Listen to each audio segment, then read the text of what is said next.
আরে দাঁড়াও দাঁড়াও, যাচ্ছ কোথায়? এই টিউটোরিয়ালটা অবশ্যই দেখে যাও। মেকআপ শুরুর প্রথমে তোমার জীবনে যারা প্রতিটা পদক্ষেপে তোমাকে ডিমোটিভেট করে, তাদের মতোই মুখের ময়লাগুলোকে খুব ভালো করে মুছে ফেলে দাও। যেহেতু শীতকাল, তার জন্য যাদের অয়েলি স্কিন তারা জেল বেস ময়শ্চারাইজার, আর যাদের ড্রাই স্কিন তারা একটু ক্রিমি বেস ময়শ্চারাইজার ইউজ করো, ঠিক আমার মতো। মেকআপকে লং লাস্টিং করতে হলে প্রাইমারটা কিন্তু ভুলো না। যেহেতু শীতকাল, অবশ্যই তোমরা ফ্ললেস ফিনিশ বা হাইড্রেটিং প্রাইমার ইউজ করো। রাত জেগে জেগে যে চোখের তলায় কালিগুলো ফেলেছো, সেগুলো অবশ্যই ঢেকে নাও এই অরেঞ্জ কারেক্টার দিয়ে। নেক্সট ইউজ করতে হবে ফাউন্ডেশন। দুটো ফাউন্ডেশনকে মিক্স করো আর নিজের শেডের বানিয়ে নাও, মানে একটা লাইট শেড একটা ডার্ক শেডকে মিক্সড করে ভালো করে নিজের শেডের বানিয়ে খুব ভালো করে ব্লেন্ড করে নাও। দেখো গলার কালার আর মুখের কালার যেন এক হয়।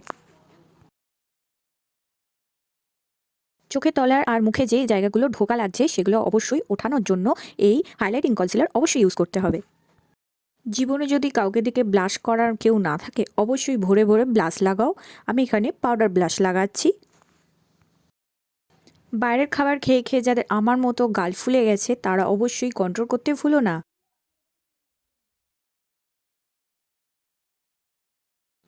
এবার যা যা ক্রিমি প্রোডাক্ট তোমরা ইউজ করছো সেগুলো খুব ভালো করে কম্প্যাক্ট পাউডার দিয়ে সেট করে নাও।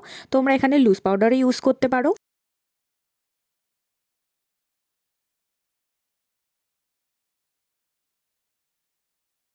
ফেসে যদি গ্লো না থাকে, অবশ্যই ভোরে ভোরে হাইলাইটার লাগাও, কিন্তু মনে রাখতে হবে খুব ভালো করে কিন্তু ব্লেন্ড করতে হবে।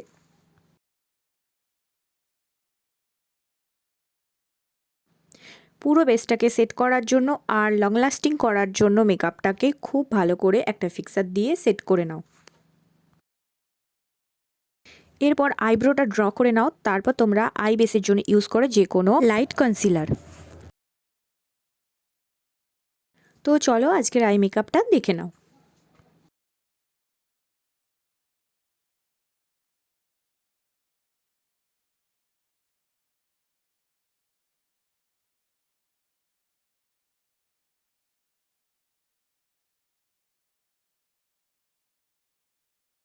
যাদের একদম আইল্যাশ আমার মতো খসে খসে পড়ে গেছে, তারা এই মাস্কারাটা ইউজ করে দেখো, দারুণ কাজ দেবে।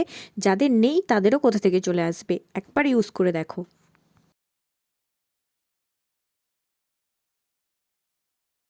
লিপস্টিক দেখা দেখি ফেলেই দিলাম, যাই হোক লিপস্টিকটা পরে নিই।